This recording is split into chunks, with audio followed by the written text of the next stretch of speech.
My name is Evelyn, I am 35 years old, I am married. My husband's name is George, and he is much older than me. George is 52 years old. We have been married for 16 years. George and I have two daughters. Our first daughter is 14 years old and our second daughter is only 2 years old. We have a simple life. George works, and I stay home. I take care of the house and our children. Everything seemed fine, but now my life is very sad and difficult. One day I found out something very bad. George has a girlfriend. I was very sad and shocked. George is my husband. We have been together for a long time. I thought he loved me, but now I am not sure. I tried to talk to George about it. I asked him, George, is this true? Do you have a girlfriend? But he was angry. He said, you are making a problem for no reason. But I knew it was true. I knew George was hiding something. I wanted to know more, so one night I checked George's phone. George saw me and got very angry. He shouted at me, why are you checking my phone? You have no right. I was scared, but I needed answers. Later I looked at his phone bill and saw a strange phone number. George called this number many times. He called this number almost every day. I called the number.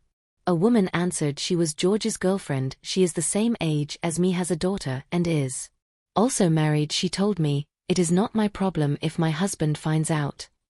I was shocked. I felt so sad. My heart was broken. I spoke to George again. I told him I knew the truth, but George was angry again. He said, I will end it when I want. You cannot tell me what to do. I cried. George cheated on me before. This happened when our first daughter was born. Now with our second daughter it is happening again. I need him, but he is with someone else. I am on leave from work to take care of our baby. I cannot go back to work yet. We have a loan for our apartment. The apartment is in my name, but we pay for it together. Soon our child payments will stop and we need George's money for our family. George knows this, so he feels powerful. He thinks he can do whatever he wants. He says he can even have another girlfriend if he wants. He does not care about my feelings. Our eldest daughter tries to talk to him. She says, Dad, this is wrong, please stop. But he gets angry. He says bad words to her too. He is hurting us all. We feel very alone. One day George stopped coming home at night. He said he was working late, but I did not believe him. He did not call me. He did not send me any messages. I stayed up all night waiting for him. I was worried and scared. In the morning he came home, but he was angry. He said, please stop asking me questions. I am tired of this. Another day he told me he wanted to go on a trip. I asked him, can we go together? But he said no, he wanted to go alone. I was sad. Why did he want to go alone? George also started spending a lot of money. I noticed that we had less money each month. I asked him, George, where's the money going? He said, don't worry about it, I will handle it. But I was worried. I checked our bank account. I saw that he was spending money on gifts. I saw that he was spending money at fancy restaurants. I knew he was spending this money on his girlfriend. Now we have less money for our family. We need money for our children. We need money for our apartment. But George does not care. He only cares about his girlfriend. The stress began to make me feel sick. I could not sleep. I could not eat. I felt tired all the time. I went to the doctor and he told me, you need to rest. You are too stressed. But how can I rest? I have so many problems. My husband has a girlfriend. My family needs money. I feel like I have no control over my life. Our eldest daughter is also feeling very sad. She does not smile as much as she used to. She does not want to talk to her friends. She feels ashamed of her father. She does not understand why he is doing this. Our younger daughter is just a baby. She does not know what is happening, but I worry about her future. I want her to have a happy family, but right now our family is broken. I told my best friend about my problems. She said, maybe you should leave George.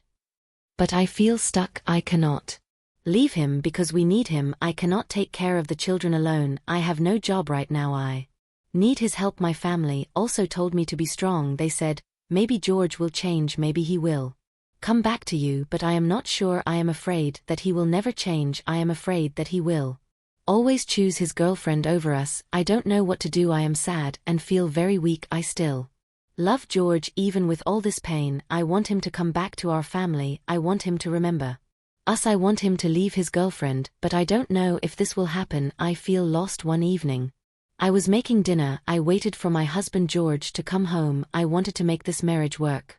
He was late, he was always late these days. When he finally came home his face looked serious. He didn't smile. He sat down at the table and looked at me. "We need to talk," he said. My hands began to shake. "What is it?" I asked. "I don't love you anymore," he said. My heart broke. I knew this, but I didn't want to accept it. I still hoped that perhaps one day he will come back to us, he will realize his mistake. But there he was, breaking the last piece of hope I had. I stood up. I couldn't sit there anymore. "So what now?" I asked, my voice shaking. "I'm leaving," George said, and just like that, my world fell apart. George packed his bags. I sat on the sofa, watching him. My face was wet with tears, but I didn't wipe them. He took his clothes, his books, his watch. I wanted to scream. I wanted to beg him to stay, but I did nothing. He hugged our daughters and kissed on their forehead and said, "I'm really sorry." Our daughters kept crying. They asked their father not to leave them, but he didn't answer. He sighed, then opened the door, and music left. I sat there frozen. I heard his car drive away. I heard the silence in the house. Then I broke. I cried so hard that my whole body hurt. I sat in the dark alone. The next morning I woke up and reached for George's side of the bed. It was empty, and then I remembered he was gone. I stopped eating. I stopped sleeping. Every time I closed my eyes, I saw him. I pretended to be fine. I smiled at my children, but inside I was broken. Sometimes I picked up my phone and wanted to text him, but I didn't because I knew he was with her now. One day, I walked past a coffee shop and then I saw him. George, he was sitting at a table with a woman. She was beautiful. He looked happy. I wanted to run. I wanted to scream, but I just stood there watching. Then he looked up. Our eyes met for a second. I quickly turned around and walked away. When I got home, I locked the door. I sat on the floor, and at last I cried. George was gone, and I had to move on. I had to think about my children. I need to be strong for them. The next morning, I took off my wedding ring. I made breakfast for my children. I sat by the window and drank coffee. It still hurt. It would hurt for a long time, but I wasn't going to let this pain destroy me. One day, I would be happy again. One day, I would wake up and not think of him first. One day, I would love again, but today, I would survive. Life is full of difficult moments, but every ending is also a new beginning. No matter how hard the pain is, time will heal. If you enjoyed this story, please like, comment, share, and subscribe.